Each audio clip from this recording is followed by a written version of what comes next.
So, there was another UFC card on today. UFC 307. Oh, let's just make sure. I'm still in frame. I am still in frame. This card was not very good in my opinion. And I know I say this a lot, but this generally just had everything you can expect in a shit card. Let's start off with the first fight of the night. We had Cormier versus Tim Means. This was a good fight. Tim Means, he got subbed here. And Court McGee, he looked the best he's looked in a while. This was two gritty veterans. We've seen Court McGee mix up his boxing quite a lot. And then eventually get a neck crack. It was a good performance. Then we had Tisha Pennington versus Carla Esparza. This was a good performance from Tisha Pennington. This was not a robbery. You people are fucking stupid. Anyone who thought Carla Esparza won this doesn't know the scoring criteria. There's this weird stigma where people, when it comes to women's fights, they prioritize control over damage. Tisha Pennington did the more damage. She beat up Carla Esparza. Then we had Ryan Spann versus Ovince St. Preux. Ryan Spann got a guillotine after rocking Ovince St. Preux. It was very slick. It was a very slick club and sub. He used his signature modified guillotine. Good performance from Ryan Spann. He got a performance of the night. Then we had the worst referee performance ever in the Cesar Almeida versus Ihor Pereira fight, where Cesar Almeida did a bit of cheating. 4 eye pokes, 1 shot to the nuts, and the referee quite literally just broke up the clinch every single time in 10 seconds. Now, if this was a Bilal Muhammad fight, awesome. If this was a Merab Dvalishvili fight, that'd also be pretty cool, get to see some striking. But, we can't do these things. This is not the sport we watch. That referee just had to have had some sort of allegiance with Cesar Almeida or Glover Teixeira's team, because he was making it quite obvious he wanted Cesar Almeida to win. He didn't take a single point after Cesar Almeida. I poked this guy 4 times, hit him in the nuts 4 fucking times, and he didn't stop most of them either. He only stopped 2 of the eye pokes. He let him get away with 2 eye pokes without even stopping it. He told him to fight on.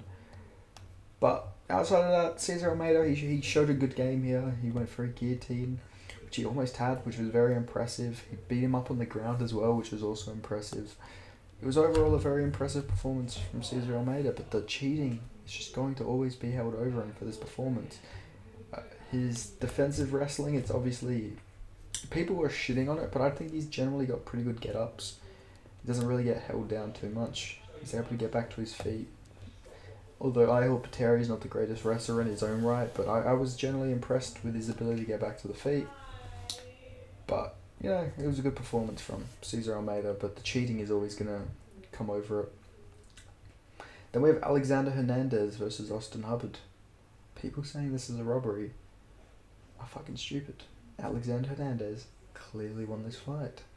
And I'm generally impressed with him. This was probably one of his best performances, given the circumstances. Short notice, at altitude.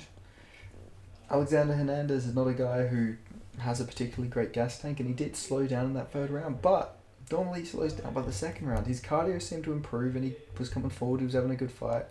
I thought he clearly won this. It was a split decision.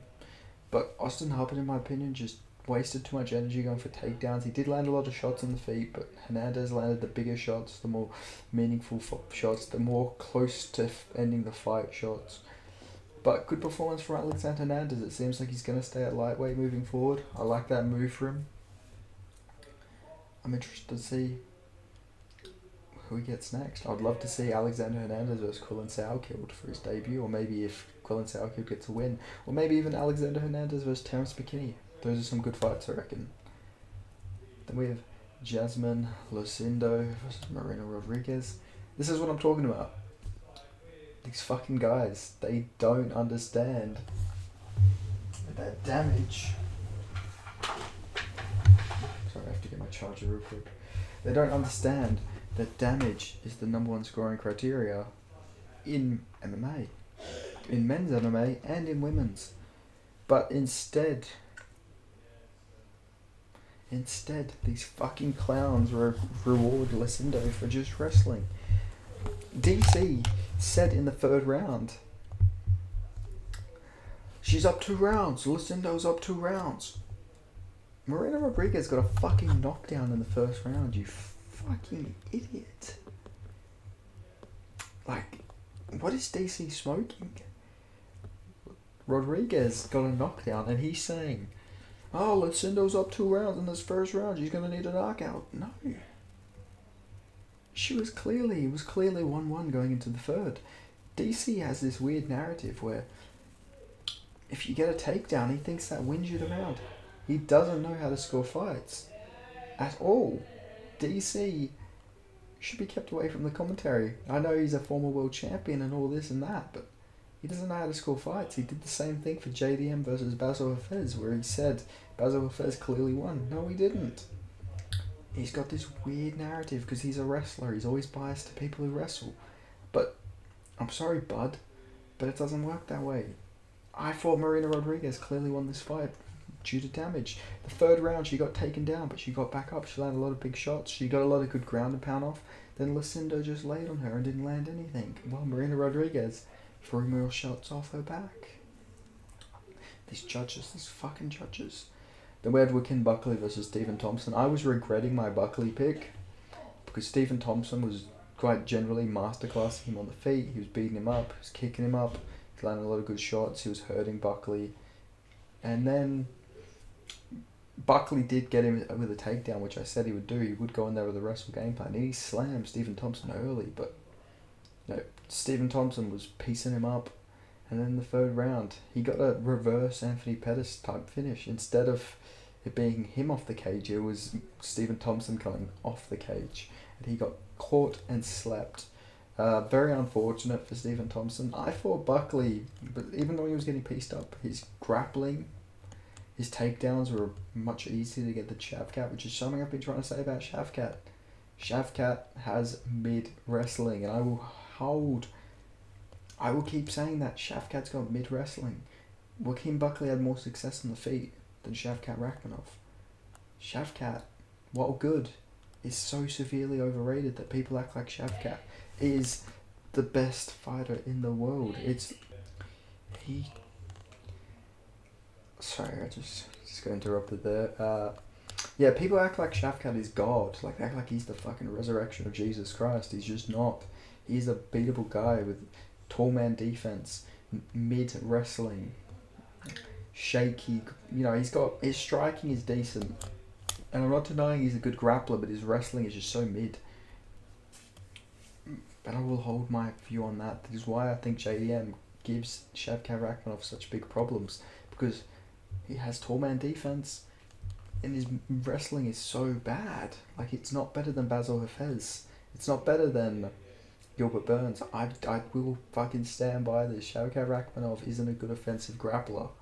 He's got very good submissions. He's a submission artist, but he's not a good takedown artist. But anyway, good performance by Joaquin Buckley. He was getting pieced up, but he did get the finish. So congratulations. He caught out Usman. I generally think Joaquin Buckley would get slapped by Ian Gary, would get slapped by Jack Della Maddalena, would get beaten by... Who else is there I'm thinking of? He would lose to Jeff Neal, probably. Like, I do think he would lose to all of these, like, powerful strikers. But I do think Joaquin Buckley is weirdly got a good shot against Bilal Muhammad because of the takedown defense that Joaquin Buckley has. I don't think Bilal Muhammad would be able to take him down, and I think it would be a fight on the feet. I think Joaquin Buckley could win that fight. I think Joaquin Buckley could beat Sean Brady because of the takedown defense. He's going to have no threat on the feet. I think he'll be able to beat him because this guy's got great takedown defense. Now, Shavkat's an interesting one. Shavkat's got tall man defense, and I don't think he'd be able to take down Joaquin Buckley, so that would be interesting in my opinion. So there is some interesting fights for Joaquin Buckley. Like, people are saying, oh, this is it for him. This is like the best he's going to get. But I do think if you give him a grappler, he will beat them. So I hope they do Sean Brady versus Joaquin Buckley. I think that's a good fight to make next. I think he'd beat Gilbert Burns as well. But I think JDM, Ian Gary, those sorts of guys, I think they knock him out cold. Because I'm not sold on his chin. He got hurt a lot in this fight, but good performance. Then we had Kayla Harrison versus Ketlin Vieira.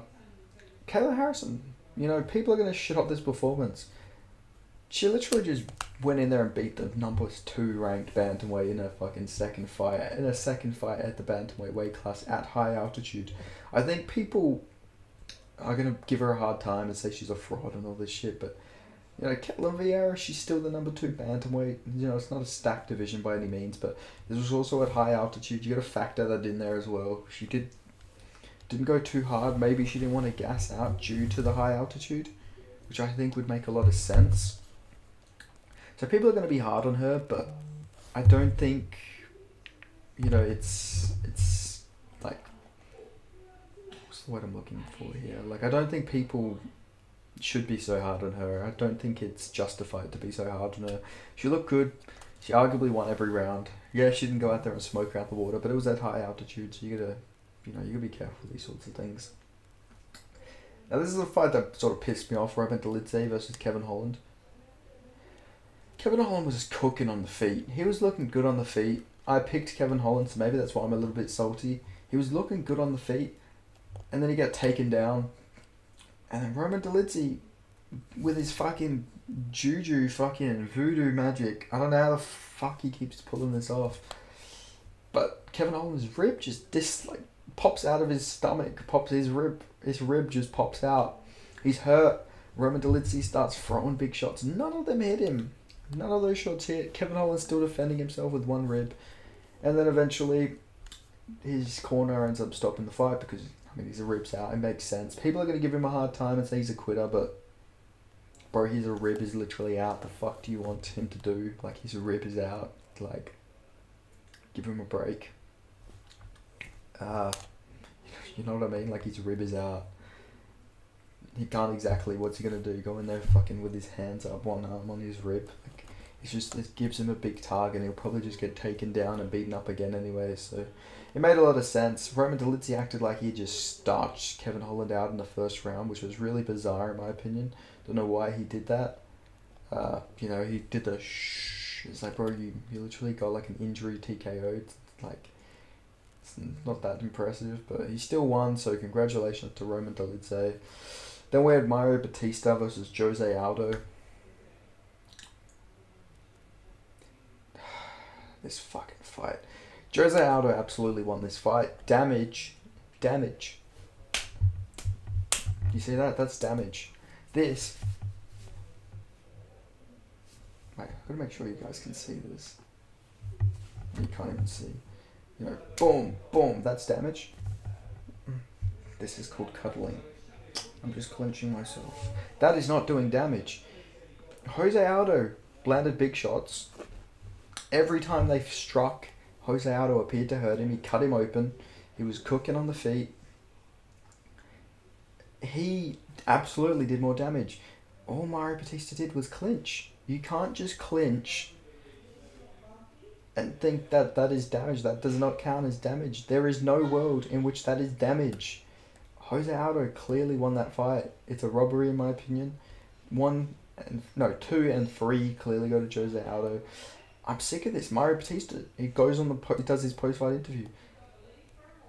What does he goes on there and he says like along the lines of what did he say? I had it like properly thought out in my head what he had said. It was like if you didn't like getting clinched, you should have pushed off. It's like, but you didn't do any damage. The reason he didn't push you off is because you're not hitting him for him to be able to move off. You're literally just holding him in a stalemate. You're staling.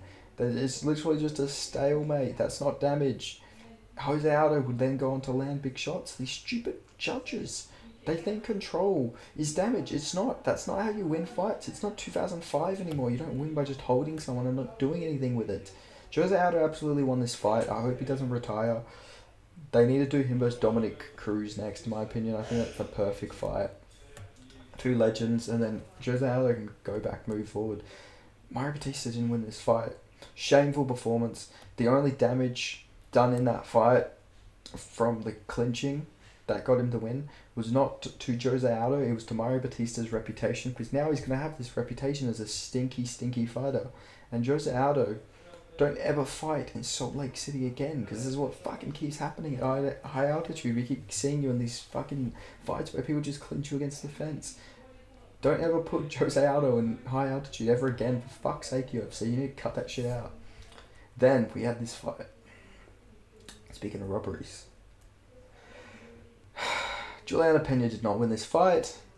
She clearly got out damaged. She clearly lost the first, fourth, and fifth. Very, very clearly. This is generally a robbery. This is a horrible scorecard. Maybe I'll rewatch it and I'll give the first round to. I don't know, but just watching it, I couldn't believe my eyes. I didn't believe my ears when I heard Juliana Pena was champ. When my mates sent it to the group chat, we all couldn't believe it because my stream was delayed. I was talking to them, and I was like, "Oh, watch, they'll rob Pennington and give it to Pena," and then they're like, they said like, "Oh my god," and then I immediately knew they'd given her to Pena, which they did. Somehow Pena's the champ. I don't understand it. She clearly got out damaged. Like, it's just, I don't know, this is just shameful in my opinion. She's the champ though, but she clearly didn't win, but I guess it makes Kayla Harrison versus Juliana Pena, that is a big fight at least. She called out Amanda Nunes. Maybe call out people who are actively fighting. How about that? Like, Kayla Harrison's clearly the number one contender. Like, just stop. But I'm sure we'll see that fight next with Pena and Harrison. But just, you gotta feel bad for Raquel Pennington. She was cooking. She got her first knockdown. She was beating her up on the feet. She had Pena hurt. Her boxing was looking decent. It was like Bilal Muhammad-esque. But she had some power. She's got more knockdowns than Bilal Muhammad. And she just got completely fucked over. So, I feel bad for Pennington, but she won't get a rematch. She's not a long-time defending champ or anything. It will be Kayla Harrison versus Pena. And I reckon Kayla Harrison's going to win that fight. I honestly just think they did a robbery so they could do Pena versus Harrison because it's a big fight. They have beef. It makes sense. But it is what it is. Then we have the main event, Alex Pereira. It was Khalil Rountree, got fight of the night. It makes sense. It was a banger fight. I didn't give Khalil Rountree a chance in hell. I really didn't. I didn't give this guy a chance. I knew he would lose. I'm not taking that back. I knew he was going to get knocked out. But I said he was going to get knocked out in 90 seconds. He came here. He locked in during his camp, obviously. He came here. He gave a good account of himself. He gave a good account of himself. I think he won like the second round. I thought the first round went to Alex Pereira, but it was my stream was cutting out quite a lot. He won the third round in my opinion. And then obviously he got the finish in the fourth. The knockdown that people are like going on about is heavily overstated. He was on one leg, like he'd kicked. Like it wasn't actually a knockdown. He wasn't concussive damage that he did to Alex Pereira. People are gonna act like, oh, he's chinny and all this shit. Like, no. Alex Pereira's chin is very good at light heavyweight. Like, he got dropped because he was on one leg. It was an off balance knockdown, not like a concussive. But still, good showing from Khalil Rountree. He exceeded all my expectations. I've seen someone say, oh, he's gonna be champ one day. I don't think so. I really don't. I think he just locked in for this camp, but the amount of damage he took in that fight, I don't think his chin's going to be the same. Which is weird because he did get knocked out immediately by Johnny Walker back in the day, but I guess he has improved, obviously. He came in locked in. I guess he just went in there with nothing to lose, but he got beat up badly. Nasty body work from Alex Pereira. Like, it was some really, really tasty body shots. The leg kicks were big. Joe Rogan kept bringing up, why is he not kicking? Like, it made a lot of sense why he wasn't kicking Joe. Khalil Rountree, like, he's a good kicker, but against Alex Pereira can just check all of his kicks, which he did. He checked all of his kicks, he threw. Alex Pereira destroyed his leg with leg kicks, mixed up to the body, hurt him a lot, and he left his face like minced meat. His face was cut everywhere. It was cut there. There was cuts within his cuts. Like, he was more cut than a fucking Jewish baby. Like, he was generally just fucking, like, his face had been circumcised. It was crazy. Like, that was cut, there was cut, underneath his eye was cut, the bridge of his nose was cut, His mouth was cut. Like, even during his post-fight interview, all this blood just came out of his nose. He had been battered so badly. But it is what it is, man. That's just what Alex Pereira does. He's now 12-2.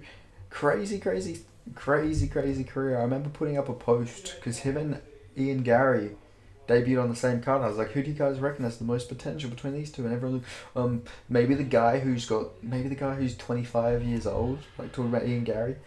Ian Gary's not champ. Alex Pereira is a fucking 3-time defending light heavyweight champion and a former middleweight champion, arguably one of the greatest of all time. Now, I still don't think this win does too much for his legacy because it is sort of like a Mickey Mouse title defense, but it's still a title defense, so you gotta give him that credit. Which is crazy. It's just crazy how Alex Pereira's done. He's done very well for himself. Khalil Rountree went in there to fucking slug it out. I respect everything Khalil Rountree went in there and did. He didn't shoot any takedowns, even when hurt. He just went in there and scrapped it out like men. It was beautiful. It was a great fight. And next for Alex Pereira, it's obviously the winner of Rakic versus Ankalaev, which I see being a pretty good fight. And yeah, I wouldn't surprise if it turns out to be him versus Rakic.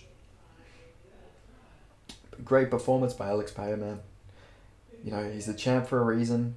Just showed he's a level above. Like, that fourth round was like borderline, like it was getting borderline racist, man. He was beating him up badly. Like, it was like some discrimination with them punches. Like, there was some fucking racial intent behind those punches. You know what I'm saying? Like, nah, he was going in there with mean intentions. He beat up. It was like a hate crime. That's probably the best way to say it. It was a hate crime. Like, he beat up Khalil Rountree, and then he did like the little thing he did out of something where it was like, you know, after he knocked him out, he went over his body. Like, I guess he was just like, you motherfucker, you put me through this war. Yeah, I gotta do like some taunt. But he obviously didn't do the cool taunt he did against Jamal Hill, because he was probably a bit more tired in that. Another thing I want to mention is Jamal Hill just delusional afterwards, like acting like he's yawning. Like, bro, you literally got slept by him in your last fight. He's gone on to batter 2 other guys since. Like, what are you doing? Like, honestly, like, what the fuck are you doing? Weird to me, very weird, but you know, it's crazy. It's already been 2 fights since he did that against Jamal Hill. Like, it just speaks to how quickly he's dismantling all these guys. I do think there's a scenario where Alex Pereira just turns the light heavyweight division into a division full of Phil Halls, because he's brutally beating these guys up and he's hurting their chin. He's taking the durability. I think there's a chance we see like 4 or 5 guys with just glass jaws in the top 5 at one point, just from Alex Pereira battering them all. We're gonna start getting double knockouts after Alex Pereira is done with this division, because he just seems to batter these guys and take their chins like he did to Bruno Silva. The only one who didn't seem to get his chin taken was Sean Strickland. Like, I'd say Adesanya's chin isn't as good after the wars with Alex Pereira. Like, it just speaks to his power. Craziness. But great performance as well from Khalil Rountree. Is nothing to be ashamed of. He went in there and he scrapped. He put on a good performance. It was an amazing fight. That was generally a great fight. But, you know, it was a bit of a clinic later. I knew the cardio would be big. Khalil Rountree has gassed out a lot, but Alex Pereira, even at high altitude, just showing he can get shit done. His stamina is great. He's always in the fight. Doesn't matter if he's down 3 rounds, 4 rounds. He's not a guy you can easily beat by decision. You know, he's never lost by decision in MMA because he's always there, and especially in 5 rounders, it doesn't matter. He could be down 4 rounds, but he's gonna come for that 5th round. He's gonna try and kill you. And I'm not exaggerating when I say he's gonna come in there and try to kill you, as Khalil Rountree found out. But anyway, thank you guys so much for watching. Let me know your thoughts on this card. And I'll see you guys next time. I gotta start doing these recaps more when there's like big events, I feel like. But yeah, great. I was gonna say great card. Not really. It was a bit of a shit card. Horrible judging. We need to fix these judges. These judges don't know what they're watching, and they're taking money away. Like, Jose Aldo's 38 years old, and he clearly beat a young contender, a young 31-year-old in Mario Batista, and now he's been robbed. It's despicable. It's disgusting in my opinion, but it is. I'm not even going to say it is what it is. It's disgusting. He clearly won. You can't reward stalling like Mario Batista did. He even said, I was just holding him so I could get to the end of the round. That doesn't win you the fight. You're stalling, you're not doing damage, that's not effective grappling. It's effective stalling. It's no damage. It's despicable, it's disgusting, but it is what it is. I said it anyway. But it is disgusting, it's despicable. I feel bad for Jose Aldo, I hope he doesn't retire. He's still got it. But just no more high altitude, and let's give him some strikers. Let's watch him fucking stand and bang a little bit. He doesn't have many fights left. Why would you give him Mario Batista? Like, Mario Batista versus Barab would probably literally turn into gay porn.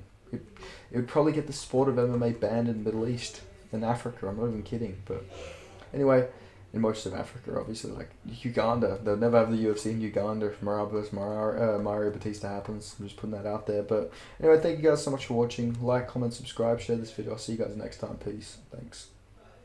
Good job, Khalil Rountree. You exceeded expectations. You didn't win, but you still put on a great championship performance, and you shouldn't be ashamed of anything because you went in there and you showed a good chin, and you went in there and you gave Alex Pereira a hell of a fight. But thank you guys so much for watching. See you guys next time. Peace. Adios. Amigos.